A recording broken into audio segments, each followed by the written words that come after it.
is livehip-hop-daily.tv. We live. Yo. We in the building. Yo. This guy. So I'm gonna say his name right. What y'all don't know, I've been saying his name wrong the whole interview, man. And look, this is the sad part, right? Mm-hmm. How long we been knowing each other? Oh, for a while, man. Like we've been having discussions, but we was just talking about it. You know, when you know people, it's just like, yo, what up? What up?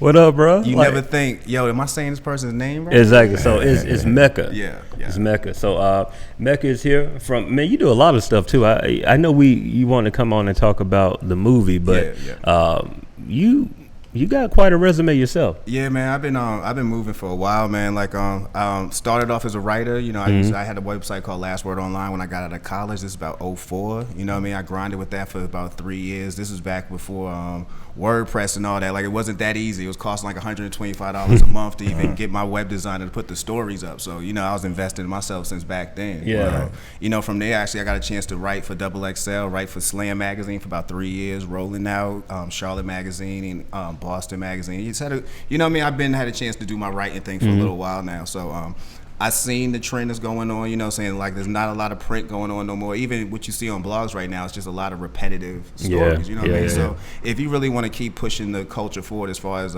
journalism, which is something that's true to my heart as far as journalism and media, like that's the most important thing to me as far as in this world, you know what I'm saying? Like good media is what pushes people to do stuff, you know what I mean? And I've seen a lot of bad media right now, but you know what I'm saying? So I felt like, you know, and I'm here to push the culture and here to push the genre of music, you know what I'm saying, and genre of journalism, pardon me. But so the next move for me was to do documentaries. So I did a documentary in 2010 called The Crown Royalty, the history of Charlotte hip hop, back when I was living in Charlotte, North Carolina still. You know, I debuted during CIAA weekend at the Actors Theater in Charlotte. Dope. Yeah, so it was dope. We covered the early scenes of Charlotte hip hop. So it was one of them things that, again, was true to my heart. You know, I love the Charlotte hip hop scene. I still love indie music. You know what I mean? Charlotte hip hop, right? Because I don't know a whole lot about Charlotte hip hop. What was the early stages? Oh, it was just like any other scene. You know what I mean? Like there still hasn't been what you call a quote unquote breakout star. Like they've had people who've come and gone. There's been a lot of stars from the area who probably they didn't blow up in the area, so you don't necessarily know them as being from Charlotte. But when we started the project, we was just kind of looking at the city itself when they first started, you know, catching on to the hip hop scene. So you talking about people doing little dance crews and people doing little clubs and you know what I'm saying, stuff like that. I had a chance to speak to my man OG Crow. Crow definitely helped me out as far as the early 90s and late 80s when it came to the hip hop scene, introduced me to some of the OGs. And at the time there was some young cats like my man King Carter, Betty Grind, you know what I'm saying, they was S-Dubs, they was on the move up to where you had people like Russell Simmons and them actually finally paying attention to Charlotte. So I felt like it was a good time to try to document that scene. And after that, I started working on this other documentary called In the Mix, DJs Doing Work, about DJs. That's still not finished yet for reasons only I know, you know what I'm saying? But just know it's in the can. I can put it out when I feel like it. It's just when I feel like it. Okay. Right. So you see, that's a good position to be in, though. You know, have the material there waiting. And, we do. You know, we do. Got Evil D on there, man. Green Lantern. We got some great DJ stories. It's just that, you know, when it's the right time, it's going to be the right time. And hopefully I can drop it after we do Color Green. Dope. Yeah. So, you know, speaking of Color Green, man, I know you approached me maybe 3 or 4 months ago. Yeah. I think something like that. And you were telling me about the documentary that you was working on.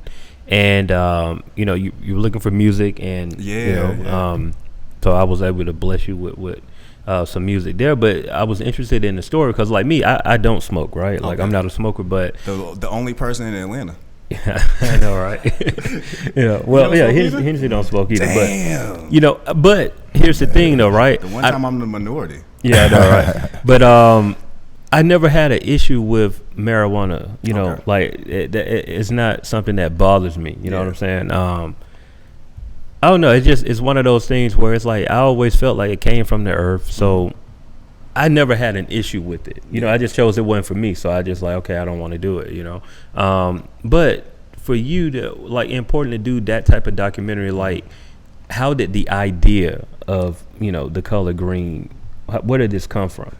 Sitting in my house, man. I was sitting there chopping up with my homeboy Royal, who actually I'll speak about it a little later. He's gonna be at Cash Color Cannabis, but he's a chef. He's a chef by trade, and he was telling me about how he was gonna get into the cannabis industry. And at the time, I guess I'm like a lot of other people. When you hear cannabis industry, you're like, what the hell is that? You know what I'm saying? Because I don't get my weed from a dispensary. You know what I mean? I have a guy. You know what I'm saying? So it's not really an industry. You know what I mean? Yeah. So he was telling me about going to DC and going to a lot of these places and doing these conferences. So I'm like, dog, I never even knew this was going on. So I was like, so I assumed, and again, probably what a lot of other people assume, I assume there's a lot of people of color involved, being that this is cannabis, and being that I know brothers right now who are doing time for having weed in their hand. You know what I'm saying? Yeah. So I figured there was a lot of us involved, and come to find out there wasn't.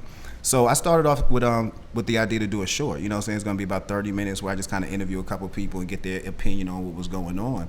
And the more we started speaking, the more I was like, this is actually a way bigger story, because you got people who've been pushing for on the activist side for decades. You know what I'm saying? Like, this just now became quote unquote not, you know, saying legal within the last 3 to 4 years, you know, saying starting with Colorado, and now you've seen it trickle down to other states.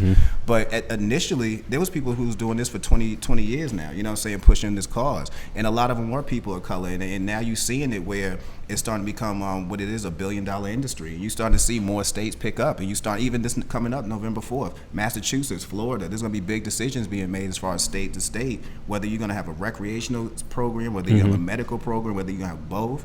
Like, this is actually going on. So the more and more I was doing this, the more we started hearing more stories, and I felt like this is something that needs to be told on a grander scale. Like, we need to have a conversation about these activists. We need to have a conversation about the medical side of this thing. We need to have a conversation about the legalities going on. How I could have I could have an ounce on me right now, and it'd be that'd be you gotta lock me up, you gotta put me in jail, like what happened with Mon Shumpert, you know what I'm saying, recently. But if I was in Clarkston, there's a chance that's just a ticket, and they tell me to walk away. You know what I'm saying? So it's like we have all these things going on, and I felt like it's the perfect time to capture it, including the fact that hip hop has played, whether hip hop knows it or not, rappers have played a huge role in popularizing cannabis to the point where it's not so much of a stigma anymore. It's not it's not like it's bad for you to smoke. Like, you'll see a lot of people, whether it's be black, white, Asian, Latino, have no problem rolling up with you. Right. You know, you talking about now executives, you talking about now people, doctors, lawyers, have no problem rolling up with you. And and these are the same people, again, we just talking about concerts, be at the Snoop Dogg concerts, be at these Wiz Khalifa concerts, puffing up like it's no problem. We've helped make that popular. Now I want to see hip hop actually benefit from what they made popular. You know what I'm saying? This is about this time where you could actually do that as well. So that's another aspect of the story we talking about, how to get hip hop more involved, and how to get hip hop to actually speak up on what they know is going on. That it's more than you just being a brand ambassador. It's more than you just getting a booking for a show or a festival or something like that. It's about you actually being part of this industry, because you actually helped discover this industry. You helped make this industry, to be completely honest with you. You know, I was watching a doc on Netflix, and I forgot the name of it. It was about the industry in Colorado. High Profits. That's the name of it. And the thing that blew my mind, right, is that, you know, it's legal in Colorado. But the one thing that is, and this is across the board, and correct me if I'm wrong, banks don't care. No. So these people would be making like millions. Yeah. And they just got millions of cash, just like it got to the point where they have to have security because it's a cash only business. Like, they're making all of this money coming in, and they can't do anything about it. They have to hold the money. As long as it's federally illegal, you can't put that money in the bank. So yeah, you got a lot. Actually, you know what? It's crazy that you say that, because there's a lot of dispensary owners. You're walking around with cash. You're actually more of a liability than anything. You know what I'm saying? Like, you walk around with $100,000 on you because you have to personally put $100,000 down in order to pay your taxes. Like, that's, again, insane. It's about the laws again. You know what I'm saying? My man Brandon White, to be perfect, like, he'll tell you about policy all day. It's bad policy going on. You got to fix a lot of these laws before you really start even fully pushing it across the country, as far as whether it's going to be legal, medical, or recreational. Yeah, that just was mind-boggling, man, because I'm just thinking, like, okay, it's legal in the state. Yep. You know, now I guess, could they do private banks? You can't do banks, period. Like, you can't put. Because it's still federally. Yeah, it's still it's still looking like it's a class A. It's a Schedule 1 drug, so it's still a felony. If you made money off this, then you are technically making money off something that's a felony, even though the state you live in. I've been to Denver. You ever been to Denver? No. Yo, if you actually consume cannabis, Denver's probably the best place for you outside of Amsterdam. It actually drove me crazy. Like, it was just that much going on where I was like, I'm ready to go home now. Like, really? Yeah, I left a blunt literally on a bus stoop. Yeah. Left it full blunt. Came back the next day, that blunt was still sitting there. Like, that's how much weed is in that city. It's just like they're not worried about it. Like, like, even the homeless person didn't want it. You know what I mean? Like, I don't want this. That's correct. So, you mentioned blunt, right? Yes, sir. We on this show have had this conversation before, and I figured, like, it's only right to ask somebody like yourself, like, okay, blunt versus papers. Yeah. Which one is better? I say paper. You know what? Okay, this is me. Papers are better, technically. You know what I mean? Like, I don't like necessarily rolling up papers. I don't like rolling backwards either. I'm a blunt person primarily. Like, if somebody roll me one, I'm straight with it. But papers naturally just are better for you. Like, I like I do like the way they smoke. I like the way it tastes when you smoke. You actually taste the weed when you're doing it. With a blunt, you can actually get the taste of the flavor. You get the taste of the paper on it. It'll mix with a lot of stuff. So papers is dope. You know what I'm saying? Like, if you depends on how you smoke. Like, again, I'm a blunt person. If you hand me a backwood, you hand me a white paper, I'll hit. But again, papers don't burn fast. Yeah, that's the second thing too. And if you dealing with somebody like you dealing with somebody who holds the blunt forever, like Sherelle, she holds the blunt forever. That's gonna burn down so quick it ain't funny. Yeah. Oh man, it's just it's one of those things where, like you mentioned earlier about in hip hop, right? Yeah. So it's obvious now. Okay, you're big. Probably I'll say the big three: Snoop, Currency, and Wiz. Yeah. Like, as far as hip hop goes, like, I don't know, and there may be some others, but when I think of weed and hip hop, those are the three names that really come to mind. And I seen Snoop Dogg. He has the Mary Jane website. He has the Mary Jane show on MTV. Mary Jane. Okay, wow, I didn't know that. It has the show coming, and it's good to see, like, this is what you are known for, and now they figured out a way to monetize it, legally, and I think that's dope that they're able to do that. How far off do you think that we are from seeing all 50 states legalize marijuana? Oh, we're not that far off in right now. If last time I believe if we're not 24 states in, we're about 25 states in. You know what I'm saying? Pretty close. I know DC, it really depends on how you want to look at DC. Because DC is basically recreational and medical, no matter how they want to chop it up. You know what I mean? Like, you could walk in somebody's house right now in DC, and if they own this house, they can grow up to 6 plants in their crib. Like, I've been in somebody's house where there was a grow room in their basement. You know what I mean? So we're gonna see it pretty close. Like, again, we got November 4th coming up. Massachusetts and Florida, two of the biggest states on the ballot as far as trying to make that decision. Massachusetts could decide whether or not they're gonna go recreational and medical. Florida's gonna definitely go medical. And then you got the elections gonna keep coming on, and before you know it, it's gonna be too far down. It's gonna be too many states that's gonna be legal in one aspect or another that you can't ignore it anymore. Like I tell people often, the last time we had a problem in this country where we had to decide what was legal and not legal, and the states had an issue was the Civil War. You know what I'm saying? Where it was broken down between, you got the southern states who believe slavery is right, you got the northern states who believe it's not.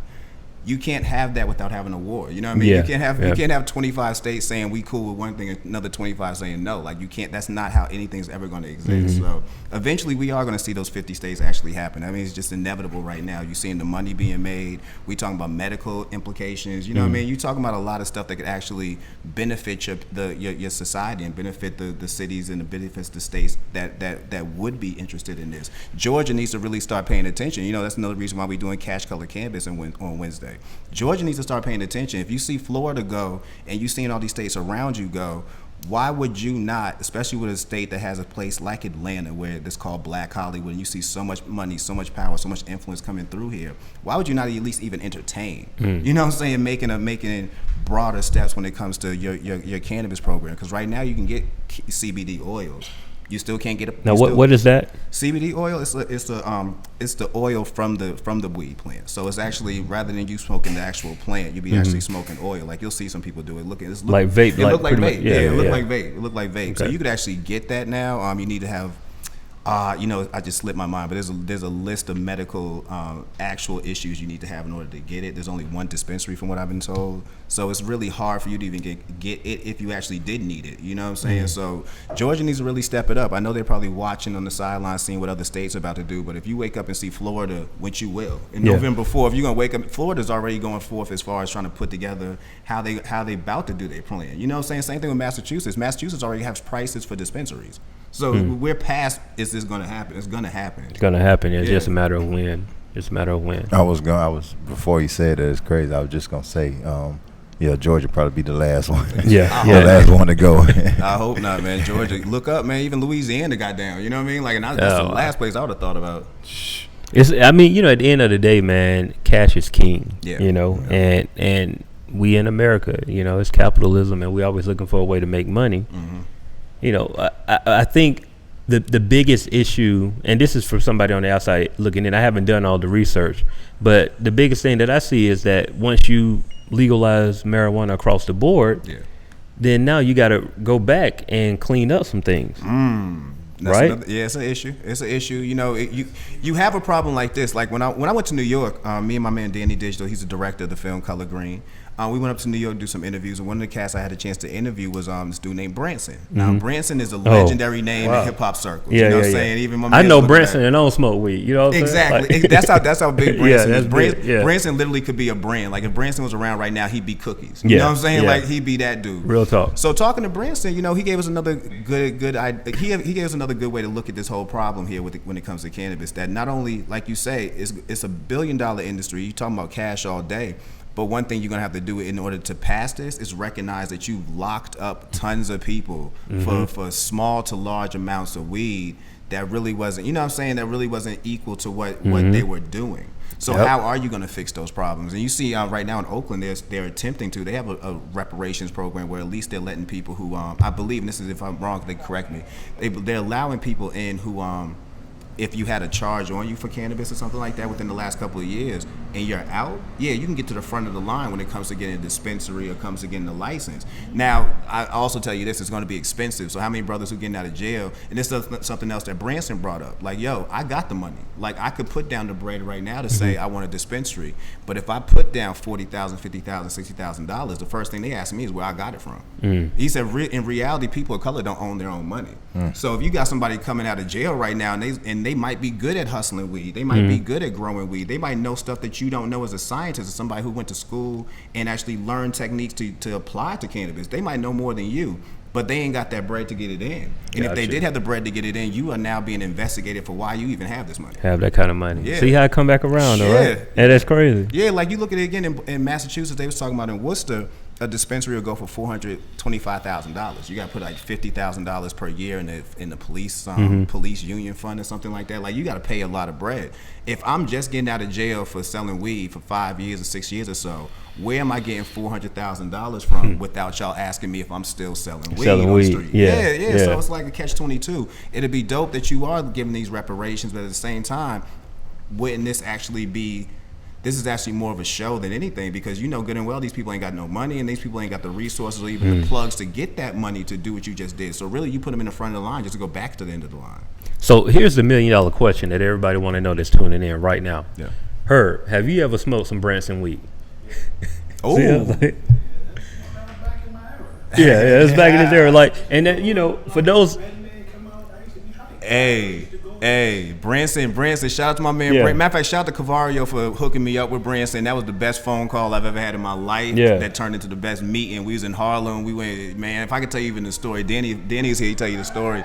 We ran around Harlem trying to find Branson. This man's in the park chilling. Like, just chilling. You know what I mean? We roll up, was like, what's up? You ready to do the interview? Yeah, it took us like an hour to find you, but we could. Let's do this. That's crazy, man. It's like, that's a legendary dude. Like I said, I'm not from New York, but I'm a student of hip hop, and every person that's told a story in New York, that name comes up. I mean, it just comes up casually. Like, we had to go uptown to Branson and the weed in the jars. First time hearing the name. Really? Even Diddy, is that Branson? Pass me a jar, because these cats done went too far. You've heard it. You probably just didn't pay attention to it, but guaranteed, like any New York rapper, if they ever talked about smoking weed that came in a jar, it was from him. Yeah. Okay. It's like, it's just classic stories. You know what I'm saying? It's like crazy. He brought strains. He brought chocolate tie. He brought a lot of stuff to the city and to hip hop. Really, and hip hop in turn became his promotion platform. You know what I mean? Like, why would you word of mouth? What kind of word of mouth is better than Jadakiss saying your name in a rhyme, or Redman making a whole song about you, or Biggie sitting there blowing your weed in pictures? You know what I'm saying? Yeah. What's better promotion? Did he ever go to jail? Nah, not that I know of. You know what I Like, mean? that's crazy. Not Like, that I know of, man. Look, it's different time, different era, man. He wasn't on Instagram advertising. there you go. No, that's real though. It was word of mouth. It was like a myth almost. It was just if you knew, you knew. From what I heard, man, it's like you pull up. It was similar to how you just said your story. It took you a minute to find it. Yeah. It was like in a discreet spot. Yeah. If you ain't know, you ain't know. You ain't know. When I was told it come in a box, like I hoped he was gonna bring me some when I saw him. I was like, I know you still got the pack on you, homie. let me get part of this history. Yeah. No. That's very historic moments right there, man. Yeah. You mentioned you doing an event, right? It's on this coming Wednesday. This Wednesday, matter of fact, it's gonna be around the corner at the Omen Agency. It's called Cash Color Cannabis, and it's an intimate conversation about the cannabis industry, and it's targeted primarily to the urban community, hip hop community. It's personally invited. It's about 50 people invited. It's looking like it's gonna be way more than that. But it's mainly media, creatives, artists, producers, talent, and then just business owners, people who don't really know what's going on, who probably would need to know what's going on. So I invited out some friends of mine. My man Michael Hemser, he's a Georgia state lobbyist. He's been lobbying for cannabis and hemp for years. Sharon Raver, who's executive director of Peachtree Normal, she's going to be out there. James Bell, who's executive director of Georgia Care, which is another organization that pushes activism when it comes to the cannabis industry and making sure that people get out and vote and try to change some of these laws. He's going to be out there speaking, as well as my man and my partner in this, Johannes Warner, who does Hydroponics War. He's based out of Oakland, but he also comes back and forth to Atlanta. He has a dope reality show, man. He's also a grower, and he's a big proponent on getting more people of color involved in this industry, because this is one of them things that really could help, not only just help our community financially, but help us when it comes to, I'm gonna say it, self-esteem, man. When it helps, it come to self-image. Like, for the longest, we've had an opinion of ourselves that we can't own nothing necessarily, and this is a situation where not only can you own this, but you can own this and profit off this for generations and generations, whether or not you use it or not. Because even look, Whoopi Goldberg partnered up with a brand recently. It's called Whoopi and Maya now, but it's a cream that's infused with cannabis, that's legitimately for women who be on their who be menstruating. You know what I'm saying? This is something I've known. Like, every girl I've dated since college, like, they'll smoke weed during that time. They say it actually takes away their pain. But with this cream, this is for people who you don't even need to consume cannabis. You know what I'm saying? This is just something that directly can help you as a woman, period. You know what I'm saying? Whether you do it or not. Pun intended. That's where we can go with it, though. That's where we can go with it, though. You can have stuff like edible lines. You can have stuff like topicals being made. You can do a lot of stuff without you actually having to touch the plant. You can actually invest in the company. You could invest in a brand or invest in the person who's doing something. There's so many ways for us to really get involved in this industry, and I really feel that if we don't pay attention within the next 2-3 years, you're gonna be out the loop. Period. That's how quick this is moving, really. Yeah, that's what I was seeing, that just like how fast that the industry is moving. It's kind of like, the biggest drawback, I guess, is you got to have the capital. You got to have the capital, and you got to have the knowledge, and you got to have the connects to do it. I mean, it's almost like any other thing, really, now. Like, if you don't have the money, if you don't have the peoples, you don't have the connections to really get involved, you're not going to get involved. But worse than anything, if you don't have the knowledge, you won't know any of that. You know what I'm saying? So you're just going there blindly. So I really want to start giving people at least the knowledge, so you can start there and then move on to other parts of maybe you want to get involved. Maybe it might just be on the activism side. You might not even be a consumer. You just might want to see that it's okay for me to say that if you as an adult want to use this recreationally and responsibly, you should be able to do that. No doubt. So that's what Cash Color Cannabis is for. So it's going to be an hour long. Well, it's going to be from 7 to 10 at Omen Agency, but the panel itself starts at 8:15. We're going to do a little Q&A, and the main point of it is to really the main point of it is to get the knowledge out about the industry, but get other people, again, media, artists, creatives, talking about it. Start making art projects about the drug war. Start doing your op-eds about what's going on about this. Start building with people. Like I said, this is going to be the perfect time. You're going to be networking with people who are in this or thinking about this, start meeting those people, because this is the time where you want to capitalize on that. You know, I've seen the boom when it comes to music. I've seen the boom when it comes to technology. This is a boom that, again, we don't want to be on the tail end of it. You know what I'm saying? We don't want to be on the tail end of that. So I want to talk a little bit about classic weed stories. Okay. It just came to my mind just actually a few minutes ago when you said hydroponic, right? Yeah. So have y'all heard the story of how Snoop came up with chronic? No. Okay. I did. I forgot it. So I'm gonna share it with you, right? So at the time, I think Snoop, I forgot what they were smoking at the time, but it was, you know, early before, what's the album? Before the Chronic came out, right? So Snoop and Dre and some other people, they were, you know, they were trying out some new weed, right? And they went to this guy, and this guy was like, "Yo, man, I got a new strain. It's hydroponic, right?" And they were so high that they thought he was saying hydrochronic, and so that they just took the hydro off and just started calling it chronic, and that's what they kept asking for, like, "Yo, man, we want the chronic, we want the chronic," and that's where chronic weed is actually hydroponic weed, but that's where they. Chronic weed will mess you up too, boy. If you hit that and you ain't hit nothing else, chronic have you gone, boy. So explain what's the difference, like, with all the different strains? I don't know this. Well, you know, there's sativas, there's indicas, and there's hybrids. You know what I mean? A sativa is more of a head high for the most. Like, you know, saying like a sativa would be best example, OG Kush. Is a sativa. You know what I'm saying? Like an indica is a body high. Something like when you hit it, you'll actually feel it. It'll tingle in your face. Like a Blue Dream is an indica. Like you'll feel it tingle. When you eat an edible, 9 times out of 10, the strain that'll be in an edible will be an indica. You'll feel it in your body. It's almost like I love an indica. To be honest with you, like I love feeling that tingle. It makes it feel like your whole body's floating for a moment. But when it comes to, you know, that's the strains really. And the hybrid will be a combination of the two. I just smoked a ton of hybrid. I can't think of a perfect strain to give you an example, but that's what a hybrid is. But the most of the tree you're gonna see in the city of Atlanta is gonna be sativa. You're gonna see a lot of head highs. You rarely will see a body high. Matter of fact, if you find somebody with an indica, you'll probably think it's not even good weed because you haven't felt it. Felt it before. Yeah. Gotcha. So let me ask you this. This is my thing about weed.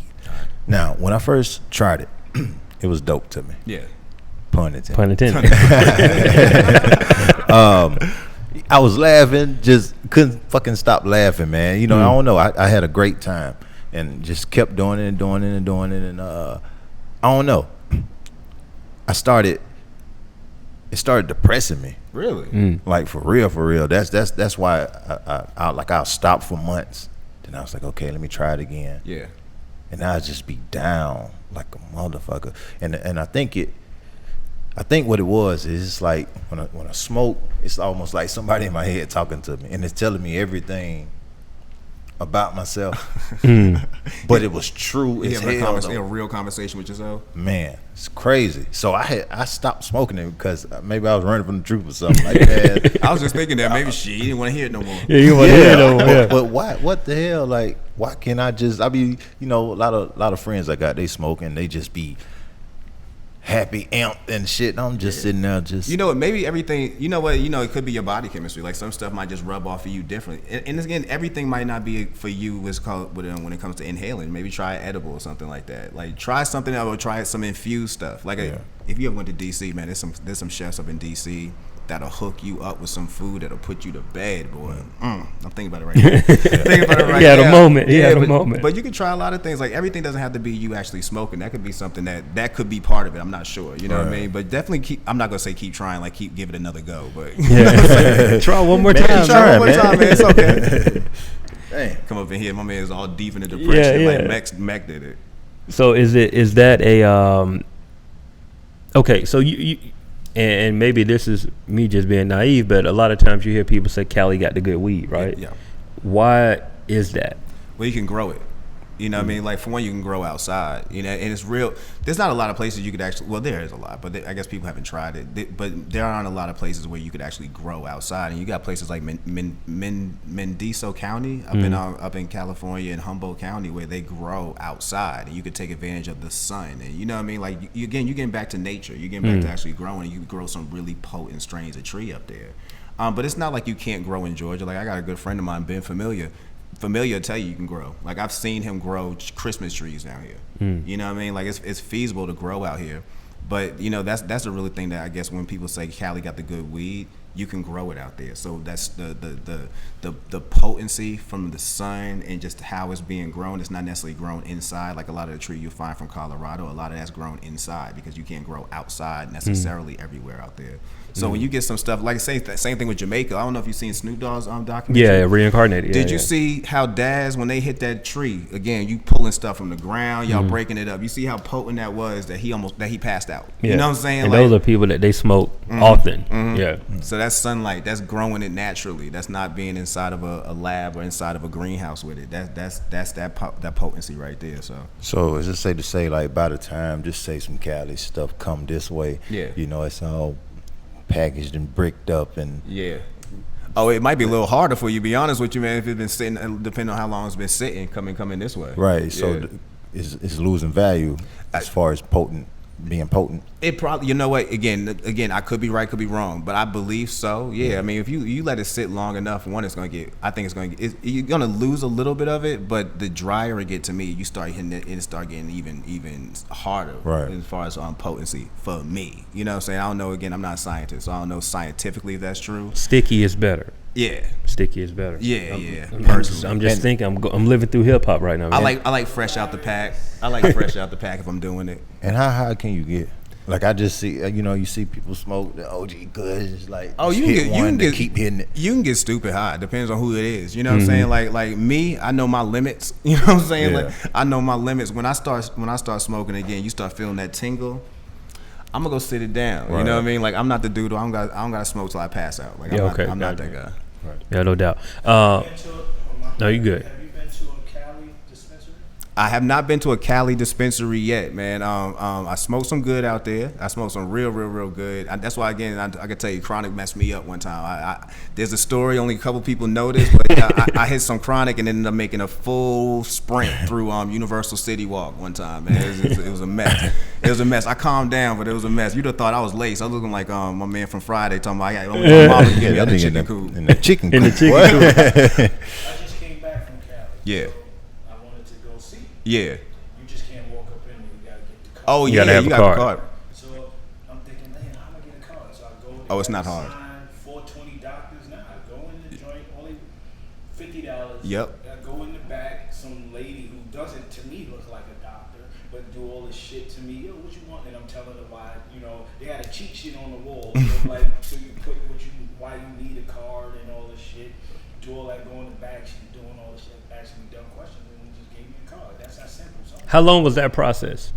20 minutes. 20 minutes and you got a weed card. In and out, man. Now, before they give it to you, they say, yo, it might not work for every dispensary. Mm-hmm. So I was like, all right, I'm looking around, and they got all type of flyer shit. So I said, whatever shit is in here, that must mean they can Yeah. do it.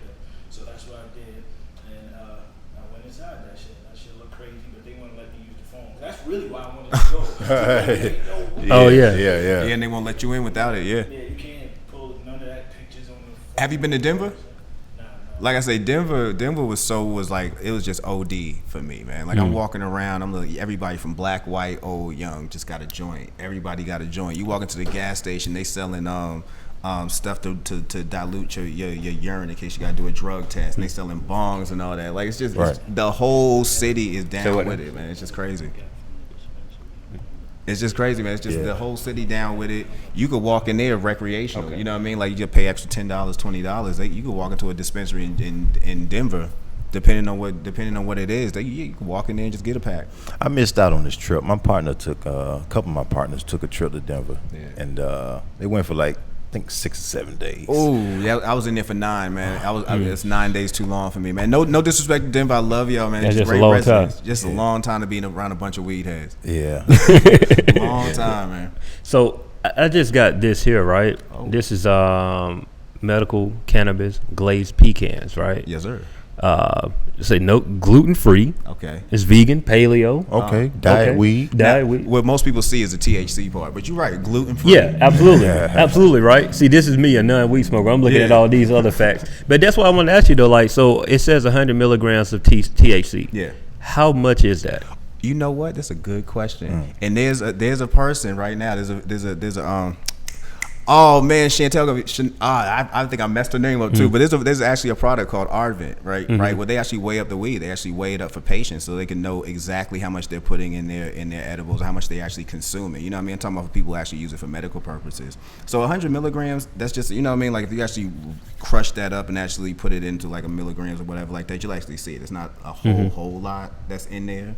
But you know what I mean, like there's ways to actually weigh that up. And I'm sorry I forgot your name. I mispronounced your name, but I know the brand. It's a dope brand, and they actually will weigh that up for you. It's actually a dope brand. What'd you say? Would you like to try it? Yes. What do you mean? Yeah. It says like one dosage is good enough. Yeah. It's like, let me see. Look here. So it says one dose is 10 milligrams. Each pecan contains about plus or minus 2 milligrams.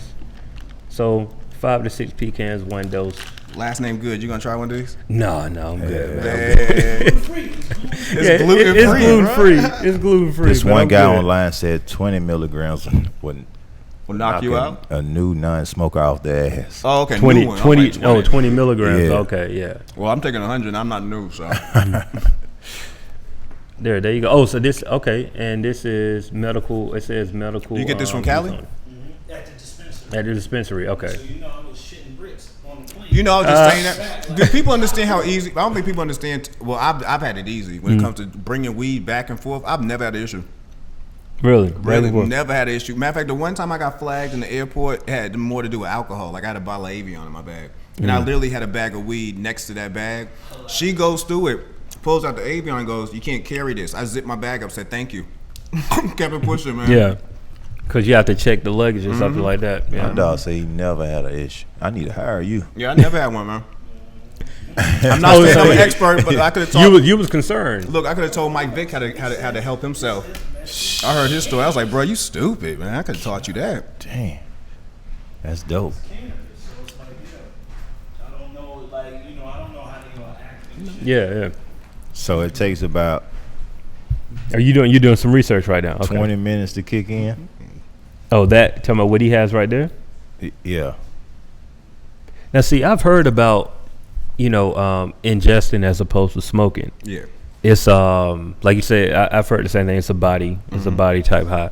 But also it's, well, I'll tell you another thing. Well, not to cut you off. No, you're good. Patients will use it. It's real better for patients because of how it actually interacts with your body. Like when you smoke cannabis, only so much of it actually, is actually goes into your body like that. But when you consume it like that, when you actually eat it or actually drink it, you start about actually touching parts of your body. So again, if you're a patient, they tell you you're gonna use an edible. They ain't gonna tell you necessarily to smoke all the time. Okay, gotcha. I never had an edible.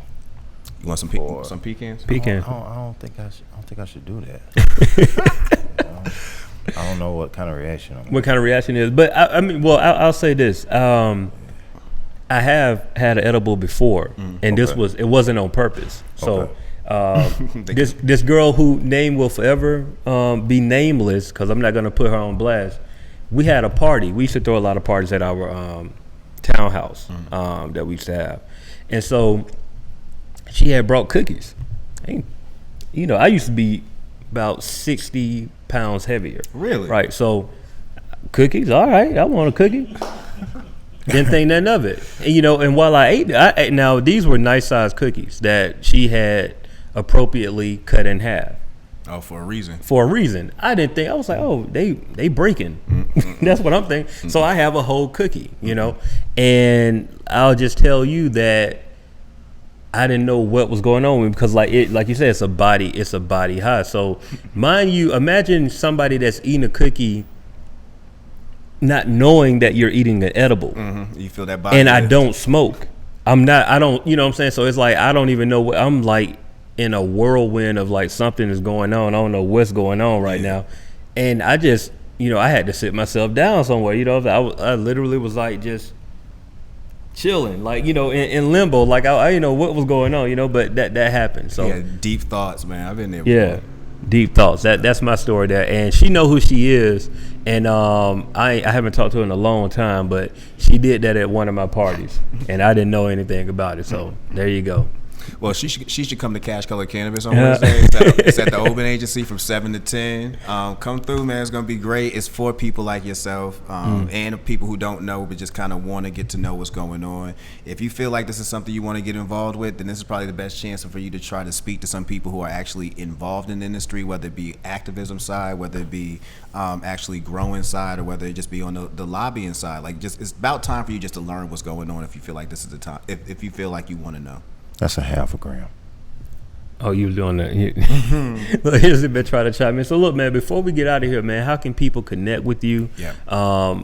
If they have questions about not only the film, but just, everyday questions, what's the best way to connect with you? You can hit us up on Instagram all day at The Color Green Movie. You could also, it would be better, check out thecolorgreenmovie.com. We have all the links to all the webs, all the social medias, from the Facebook to Twitter to Instagram, all that.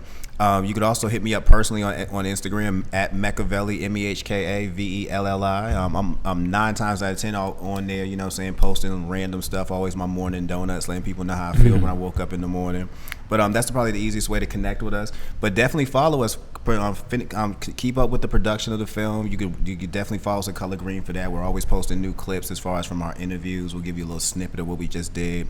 You'll see pictures from our behind the scenes stuff. So just follow up with us. We're going to edit mode in November, so you should be seeing us next year sometime after the film festival run. We trying to make, we're going to see if we can make it available to stream, or, we're going to work out that last part later. Let's get to the film festivals first. I think that'll be dope. That deserves to be on Netflix or your own platform, however you want to do it. Now, it deserves to be on your own platform. Oh, it does, man. Your own platform. I'm just going to go ahead and keep it 100 with you. Do something kind of like how Louis C.K. and Aziz Ansari does their comedy. I think that's something you take control. Take control. Take control, man. Real talk, man. Take control. But hey, if one of y'all want to give me a super big check, hey, we can make it work.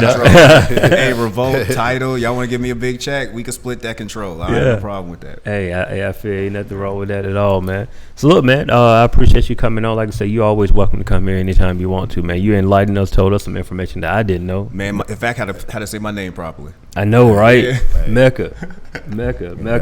Got me over here researching. He over here researching. Hey, man, I come don't through. usually, what I'm saying? Hopefully, I see both of y'all there Wednesday again. We're going to be at Peter Street, around the corner. Right around the corner. Cash Color Cannabis, man. We're going to have a full conversation about this cannabis industry. So if you was interested, if you're in it, you want to know a little bit more, just see what you can do more, man, pull up, man. It's going to be a great conversation. Got some great speakers coming out. It's going to be, we're going to be giving away some small gifts here and there, for some people who RSVP'd. So again, we're going to be an intimate conversation. The RSVP, we're going to close that Wednesday afternoon, because right now we basically hit the number we was trying to get. But again, I'm trying to open up a little bit more. So hit the RSVP link. You can find that in all the Instagrams. You can find it on Facebook. Just go ahead and let us know you want to come through.